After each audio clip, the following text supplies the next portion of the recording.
Good evening everyone, I am Rishabh sir. Physics solution इस channel के अंदर आपका स्वागत करता हूँ। बच्चों, हमने क्लास 12 का फर्स्ट चैप्टर स्टार्ट किया है, इलेक्ट्रिक चार्जेस एंड फील्ड, जिसका आज हम लेक्चर नंबर 6 स्टार्ट करने वाले हैं।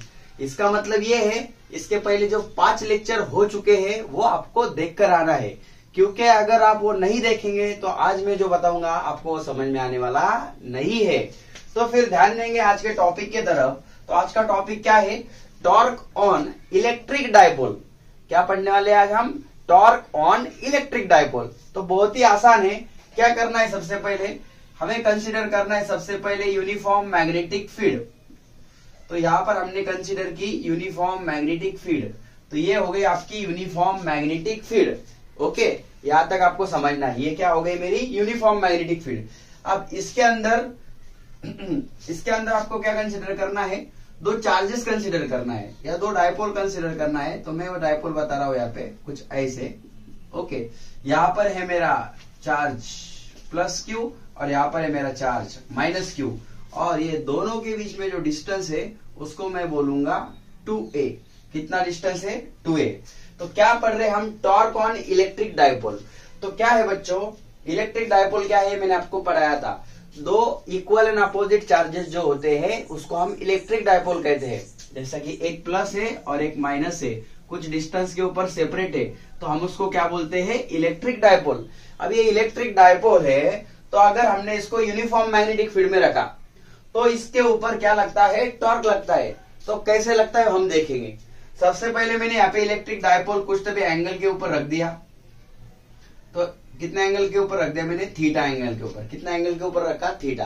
अब होता क्या है, देखो यहाँ पे जो पॉजिटिव चार्ज है यहाँ पे, इसके ऊपर एक फोर्स लगता है, इलेक्ट्रोस्टैटिक फोर्स। कौन सा फोर्स लगता है? Electrostatic force. और यहाँ पे हम टॉर्क ऑन इलेक्ट्रिक डायपोल पढ़ रहे हैं, तो मैं माफी चाहूंगा, हम इलेक्ट्रिक फील्ड की बात कर रहे हैं। जैसे कि मुझे लगा हम मैग्नेटिक फील्ड की बात कर रहे हैं, क्योंकि ये concept as it is same magnetic field के अंदर भी आने वाला है। तो हमने यहाँ पे एक इलेक्ट्रिक डायपोल रखा, किसके अंदर? इलेक्ट्रिक फील्ड के अंदर। और इलेक्ट्रिक फील्ड कैसी है? हमारी यूनिफॉर्म है। तो अभी मुझे बताओ, ये जो पॉजिटिव चार्ज है इसके ऊपर ये इलेक्ट्रिक फील्ड क्या लगाएंगी? Electrostatic force. और वो कितना होता है? QE। ये मैंने आपको पढ़ाया था। जो आपका इलेक्ट्रिक फील्ड होता है, फोर्स पर यूनिट चार्ज होता है।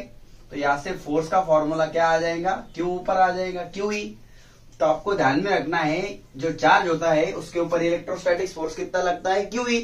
और उसकी जो डायरेक्शन होती है वो डायरेक्शन ऑफ इलेक्ट्रिक फील्ड होती है।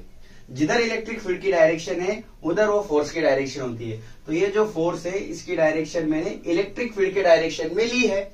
अब इसके ऊपर भी फोर्स लगेगा, यहाँ पे हमारा नेगेटिव चार्ज है, तो इसके ऊपर जो फोर्स लगेगा Fe, वो भी कितना लगेगा? QE। लेकिन उसकी जो डायरेक्शन रहेंगी वो इलेक्ट्रिक फील्ड के अपोजिट डायरेक्शन में रहेंगी। क्यों? क्योंकि यहाँ पर नेगेटिव चार्ज है। तो मुझे बताओ, सबसे पहले हम यहाँ पे फोर्स की बात करेंगे। तो ये जो फोर्स है Fe, वो कितना आया बताओ? QE आया। तो मैं उसको F1 बोलता हूं, सपोज उसको मैं F1 बोलता हूं, जो कि पॉजिटिव चार्ज के ऊपर है। और जो नेगेटिव चार्ज के ऊपर आया उसको मैं बोलता हूं Q2, वो माइनस ऑफ QE आया। कितना आया? माइनस ऑफ QE, क्योंकि नेगेटिव चार्ज की बात कर रहे हैं हम।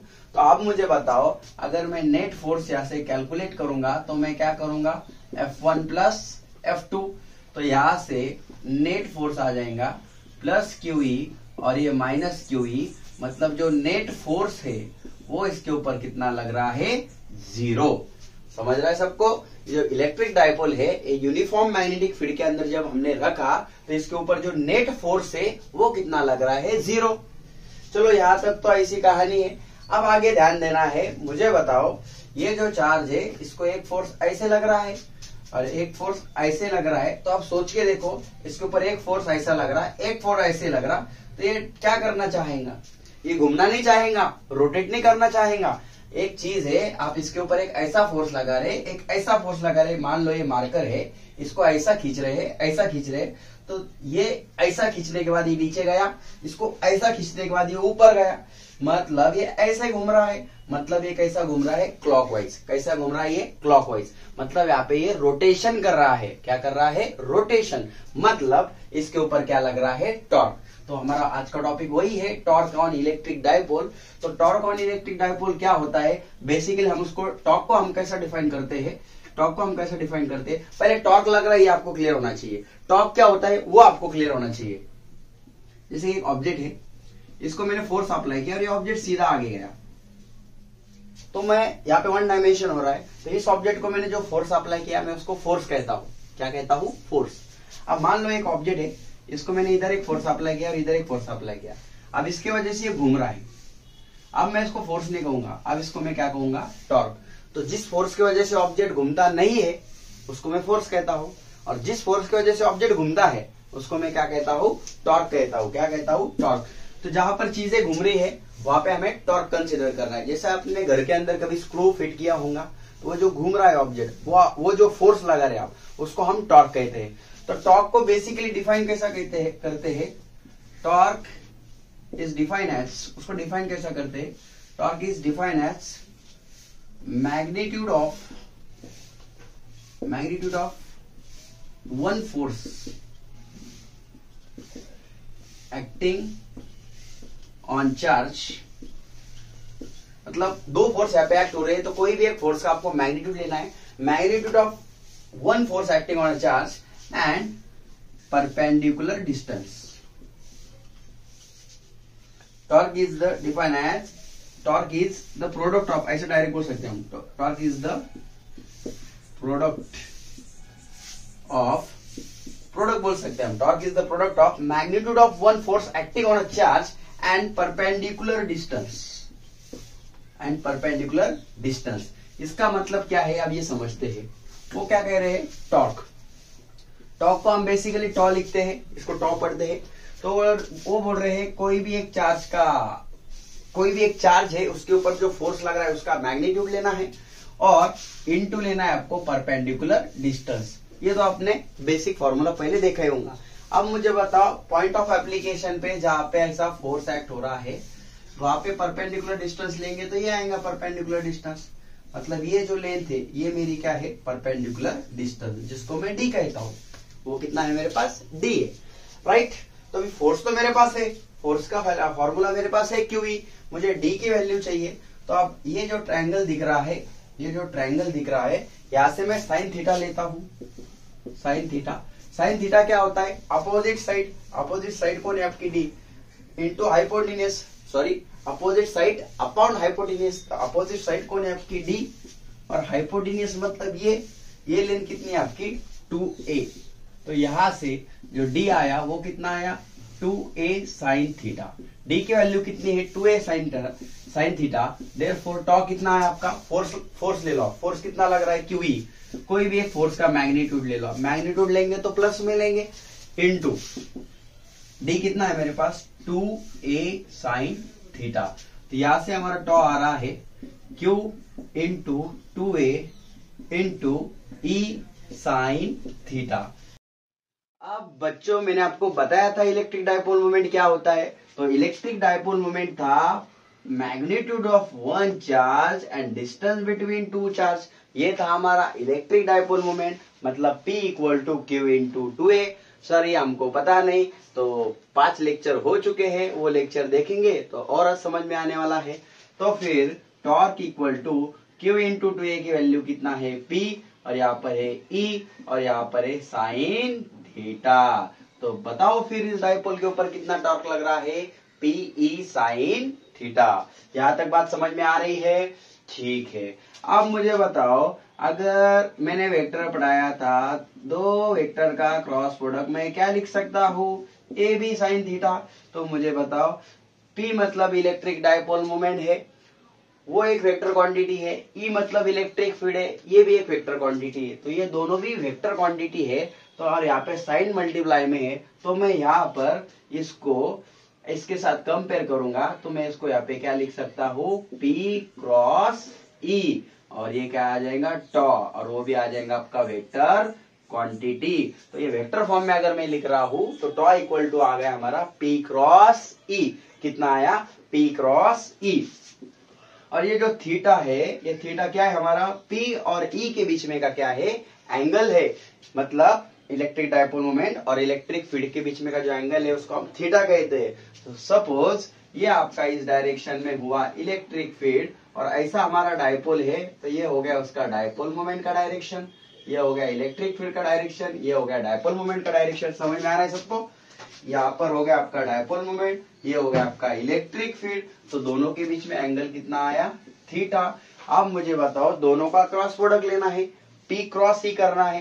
तो वेक्टर में पढ़ाया था, स्क्रू रूल को लेके चलना है, P क्रॉस E करना है। मतलब P के ऊपर स्क्रू रखना है, P cross E, P cross E। Screw को कैसा घूम रहा है, P से लेके E तक, P के ऊपर रखा, किधर जाना है, E की तरफ। तो ऐसा घुमाना पड़ेगा, ऐसा, मतलब कैसा, क्लॉकवाइज। कैसे घुमाना पड़ेगा, क्लॉकवाइज। तो जब कोई चीज आप क्लॉकवाइज घुमा रहे हैं तो स्क्रू को जब क्लॉकवाइज घुमाएंगे तो स्क्रू किधर जाएगा, अंदर जाने वाला है। समझ में आ रहा है? तो स्क्रू रूल जो है P के ऊपर रख के E के ऊपर घुमाना है।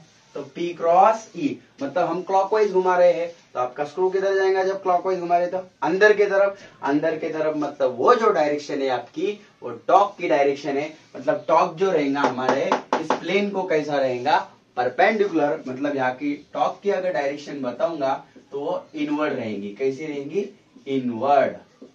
टॉर्क की डायरेक्शन है यहाँ पर कैसी रहेगी, इनवर्ड। अगर E क्रॉस P होता तो मैं ऐसा उल्टा घुमाता तो वो आउटवर्ड हो जाती, लेकिन यहाँ पे टॉर्क की डायरेक्शन कैसी है, इनवर्ड है। ठीक है, इतना एक बार लिख लेना है। इतना तो अच्छे से समझ में आ ही गया होगा। ठीक है, अब देखो, अब कहानी थोड़ी आगे लेके जाएंगे। क्या है तो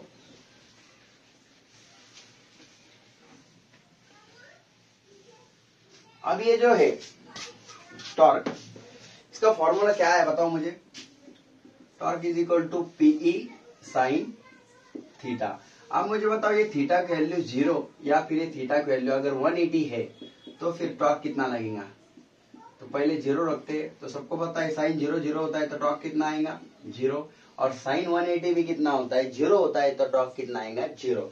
मतलब टॉर्क कितना आएगा, मिनिमम। इसका मतलब ये हुआ इलेक्ट्रिक फील्ड में अब जो आपका डायपोल हो, डायपोल अगर आप 0 एंगल पे रख रहे, मतलब ये आपकी इलेक्ट्रिक फील्ड होगी। तो ऐसा अगर डायपोल रख रहे आप, ये प्लस क्यू हो गया, ये माइनस क्यू हो गया, राइट, या फिर कैसा भी ले लो। तो ये जो केस है ये पैरेलल एंटी पैरेलल का केस है। ऐसा अगर डायपोल रखेंगे आप पैरेलल या फिर एंटी पैरेलल, तो उसके ऊपर कोई भी टॉर्क लगने वाला नहीं है। तो उसके ऊपर टॉर्क कितना लगेगा, 0 लगेगा। कितना लगेगा, 0। अब वही डायपोल अगर मैं ऐसे रखता हूं तो ये मेरी इलेक्ट्रिक फील्ड है और ये मेरा डायपोल है, मतलब एंगल कितना है, 90। तो 90 के ऊपर अगर मैं रखता हूँ, थीटा अगर 90 है तो फिर tau equal to PE, sine theta की वैल्यू कितनी है, 90, और साइन 90 1 होता है। तो कितना टॉर्क लग रहा है, पी, जिसको मैं बोलूंगा मैक्सिमम टॉर्क। तो मैक्सिमम टॉर्क कब लगता है, जब आपका इलेक्ट्रिक डायपोल है ना परपेंडिकुलर होता है। कैसा होता है, परपेंडिकुलर। और अगर पैरेलल एंटी पैरेलल अगर आप रख रहे हैं तो फिर कितना टॉर्क लगेगा, मिनिमम टॉर्क लगेगा। मतलब उसको हम बोलेंगे कितना टॉर्क लगेगा आपका, 0 टॉर्क लगेगा। अब हम पढ़ेंगे नेक्स्ट टॉपिक। इतना आई होप आपको समझ में आया होगा। अगर नहीं समझ में आ रहा है तो उसको रिवाइंड करके देखिए, और फिर भी नहीं समझ में आ रहा है तो फिर थोड़ा सा कंसेप्ट आपको पिछले अच्छे आना चाहिए, तब आपको समझ में आएगा। तो आप मुझे बताओ, हम देखने वाले हैं वर्क डन बाय, हम पढ़ने वाले work done in rotating dipole, work done in rotating dipole in uniform electric field, in uniform electric field. बहुत ही इंटरेस्टिंग है ये टॉपिक हमारे, इसके ऊपर ध्यान देना है सब। क्या दिया है, work done in rotating dipole in uniform electric field. तो इलेक्ट्रिक फील्ड जो है हमारी वो यूनिफॉर्म लेना है। फिर एक बार तो मान लो ये हमारी इलेक्ट्रिक फील्ड है, ये जो इलेक्ट्रिक फील्ड है इसके अंदर हमने अभी कंसिडर किया था डायपोल। तो कौन सा डायपोल हमारा, इलेक्ट्रिक डायपोल। इलेक्ट्रिक डायपोल हमारा ये वाला, मतलब यहाँ पे हमारा प्लस क्यू चार्ज है और यहाँ पे हमारा माइनस क्यू चार्ज है। फिर इधर एक फोर्स लगेगा और इधर एक फोर्स लगेगा। इधर हमने F1 बोला, वो कितना आएगा, QE, प्लस चार्ज है, प्लस फोर्स लगेगा, इलेक्ट्रिक फील्ड के डायरेक्शन में लगेगा, राइट। यहाँ पे माइनस चार्ज है, माइनस फोर्स लगेगा, इलेक्ट्रिक फील्ड के अपोजिट डायरेक्शन में लगेगा। इतना क्लियर है। और कितना एंगल पे रख रहे हैं हम, थीटा एंगल पे, ठीक है, ओके। अब बात समझो कैसी है, work done in rotating dipole in uniform electric field. तो आप मुझे बताओ यहाँ पे क्या दिया है। सबसे पहले तो आपको ये पता होना चाहिए कि इसके ऊपर टॉर्क कितना लग रहा है। तो अभी हमने पढ़ा कि अगर इलेक्ट्रिक डायपोल आप इलेक्ट्रिक फील्ड में रख रहे हैं तो इसके ऊपर क्या लगता है, टॉर्क लगता है। तो कितना टॉर्क लगता है हमने देखा, P क्रॉस E। कितना टॉर्क लगता है इसके ऊपर, P क्रॉस E, या फिर हम उसको P साइन थीटा भी बोल सकते हैं, या फिर हम सिर्फ उसको PE भी बोल सकते हैं। इतना टॉर्क इसके ऊपर लग रहा है, ठीक है। अब क्या हो रहा है देखो, इसके ऊपर ऐसा और ऐसा फोर्स लगने की वजह से जो टॉर्क लग रहा है, तो ये डायपोल हमारा ऐसा घूम रहा है। कैसा घूम रहा है, ऐसा। आप सोचो यहाँ पे आपका डायपोल ऐसा घूम रहा है और आपको डायपोल को ऐसा घुमाना है। थोड़ा कंसेप्ट की तरफ अच्छे से ध्यान दो। आपका डायपोल ऐसा नीचे घूम रहा है और आपको उसको ऊपर लेके जाना है। मतलब आप जो वर्क डन कर रहे हैं ये अगेंस्ट टॉर्क कर रहे हैं। यहाँ पे वर्क डन अगेंस्ट, आपको क्या करना है, टॉर्क करना है। आपको क्या करना है, वर्क डन अगेंस्ट टॉर्क। मतलब मान लो ये चीज ऐसी घूम रही है, नीचे आ रही है, और उसको आप ऊपर लेके जाना है। ये चीज नीचे जा रही है, आपको किधर लेके जाना है, ऊपर लेके जाना है, ठीक है। जैसा कि ये आपकी इलेक्ट्रिक फील्ड है और ऐसा आपका डायपोल है, ओके। कितना एंगल पर है, θ1 बोलेंगे हम, और आपको और ऊपर लेके जाना है, मतलब डी थीटा एंगल से उसको आगे लेके जाना है। तो उसके ऊपर नीचे टॉर्क लग रहा है और आपको उसके ऊपर टॉर्क लगाना है। इलेक्ट्रिक फील्ड उसके ऊपर नीचे टॉर्क लगा रही है और हमको उसको ऊपर टॉर्क लगाना है। तो जितना टॉर्क नीचे लग रहा है उतना ही टॉर्क हमें लगाना है। लेकिन हम जो टॉर्क लगा रहे हैं, हम जो वर्क डन कर रहे हैं, अब देखो वर्क डन क्या होता है, फोर्स इंटू डिस्प्लेसमेंट। ये वन डायमेंशन है और फोर्स मतलब होता है टॉर्क और डिस्प्लेसमेंट मतलब एंगुलर डिस्प्लेसमेंट। तो हम जो टॉर्क लगाएंगे उसके वजह से हम जो वर्क डन कर रहे हैं ये वर्क डन अगेंस्ट टॉर्क हो रहा है, क्योंकि टॉर्क उसके ऊपर नीचे लग रहा है और हम उसके ऊपर लगा रहे हैं। तो यहाँ पे वर्क डन अगेंस्ट टॉर्क हो रहा है। इसका मतलब यहाँ पे है कैसा, देखो वर्क डन अगेंस्ट टॉर्क का मतलब यहाँ पे ऐसा है, जैसे कि W का फॉर्मूला होता है टॉ इंटू थीटा। तो हमें स्मॉल एंगल के ऊपर लेके जाना है उसको ऊपर, तो हमें small amount of work done यहाँ पे करना पड़ेगा। सो यहाँ पे DW इज इक्वल टू टॉ की वैल्यू कितनी हमारे पास, PE है, या फिर उसको मैं PE साइन थीटा भी बोल सकता हूँ। सो PE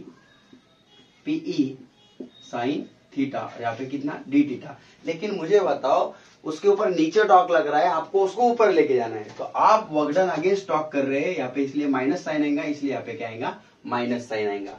तो ये हो गया। अब अगर टोटल वर्क डन आपको करना है तो आप क्या करेंगे, इसका क्या करेंगे आप, इंटीग्रेशन। अब जब आप इंटीग्रेशन करेंगे तो आप उसको θ1 से लेके θ2 एंगल पर क्या कर रहे हैं, रोटेट कर रहे हैं। तो मुझे बताओ यहाँ पर कैसा होगा, इंटीग्रेशन और द θ1 से लेके θ2, ये वैल्यू हमारे पास आ गई PE minus of PE sine theta d theta. So we can write here θ1 θ2, ये माइनस ऑफ PE बाहर आ गया, तो साइन थीटा d थीटा बच गया यहाँ पे।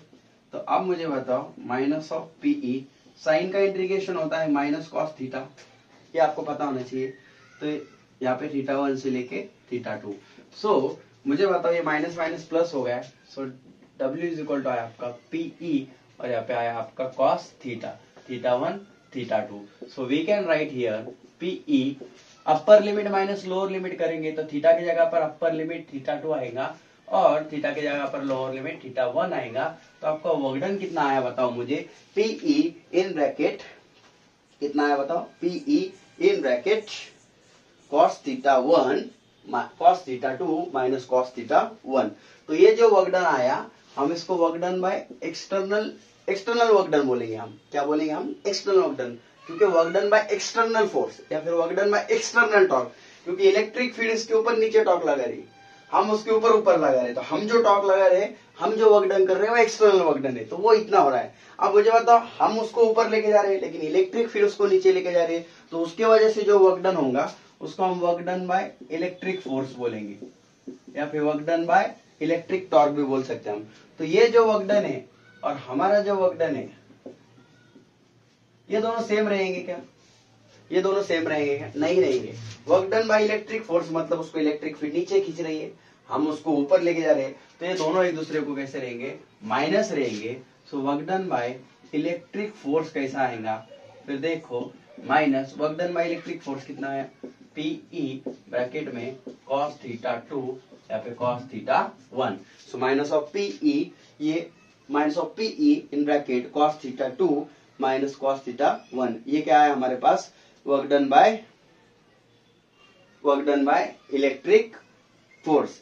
ठीक है, ओके।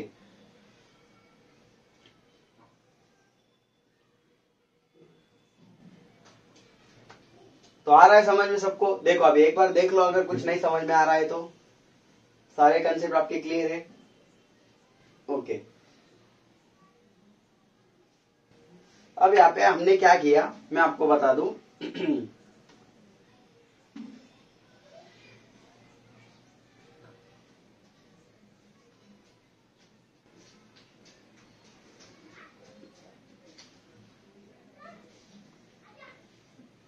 ओके, अब यहाँ पे हमने क्या किया मैं आपको बता दूं। ऑलरेडी यहाँ पे हमने वर्क डन जो लिया था माइनस ऑफ टी लिया था, तो मैं वो माइनस माइनस कैंसिल कर देता हूँ, क्योंकि इधर हम माइनस ले रहे हैं तो इस माइनस को मैं यहाँ से निकाल देता हूँ, मतलब आपको कंसेप्ट आसान हो जाएगा।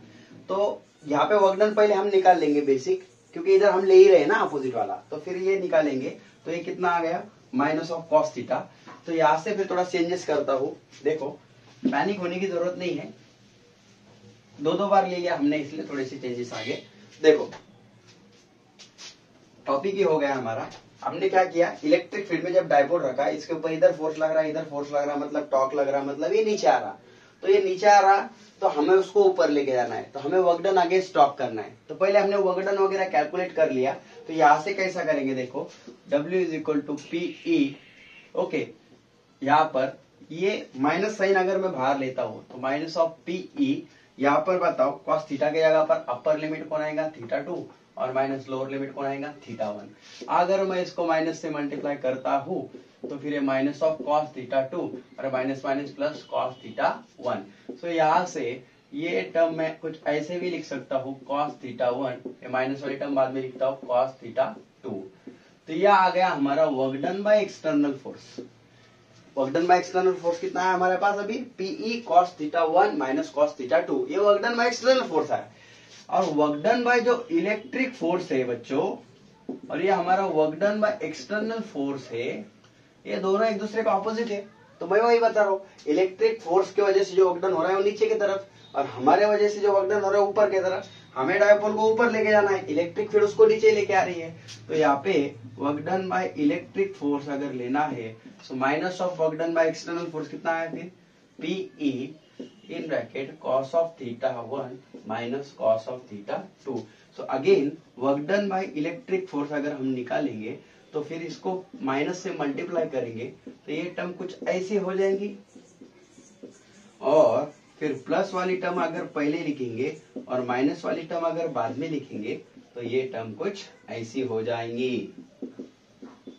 तो ठीक है, तो इतना कुछ ज्यादा बताने की जरूरत नहीं थी, लेकिन मैंने आपको सभी एंगल से सभी तरह से बता दिया है। Work done by electric force अगर पूछ रहे हैं तो ये फॉर्मूला हमें यूज करना है।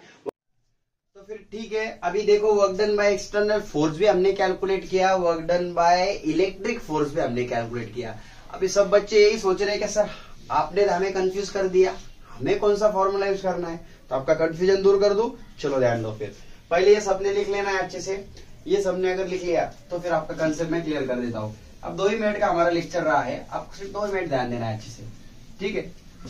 कंसेप्ट इंपॉर्टेंट था इसलिए मैं इसको ज्यादा टाइम लगाया, आप सिर्फ ध्यान दो, कोई टेंशन नहीं है, ठीक है।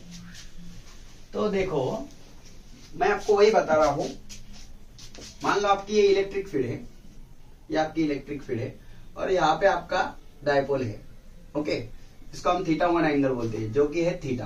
अब आपका ये इलेक्ट्रिक फील्ड है, अब मान लो इस एंगल पे से आपको इस एंगल पे लेके जाना है उसको, ओके, इतने एंगल पर, मतलब थीटा 2, मतलब ये 90 हो रहा है। देखो अभी यहां से लेके यहां तक, ये कंसेप्ट समझो आप।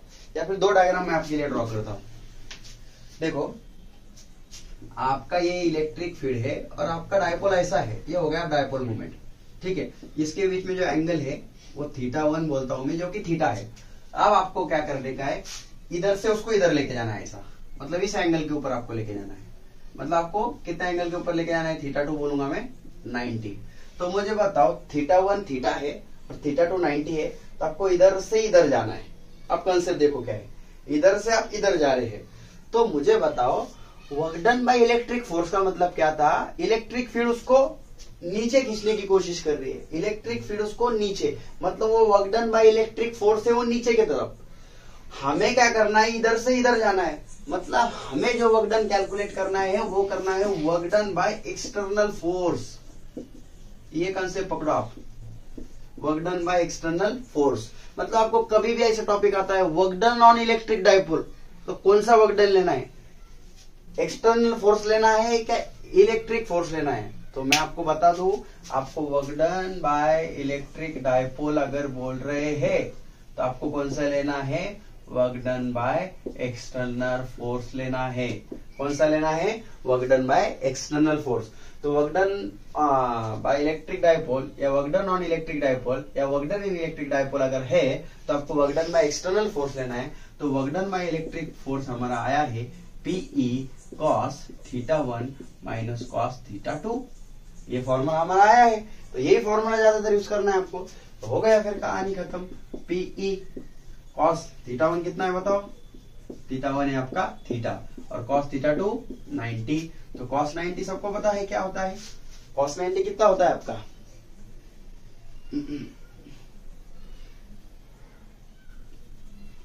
Okay okay okay, external force cos θ1 θ2 okay. हाँ तो बरोबर है। तो बताओ cos थीटा आपका एज इट इज और cos 90 कितना है आपका 0 है। cos 90 कितना होता है 0। तो फिर खत्म कहानी। PE cos थीटा कितना आया हमारे पास, PE cos थीटा। अब इसमें बहुत सारे स्पेशल केसेस वगैरह बनने वाले हैं, जैसे उन्होंने बनाए हैं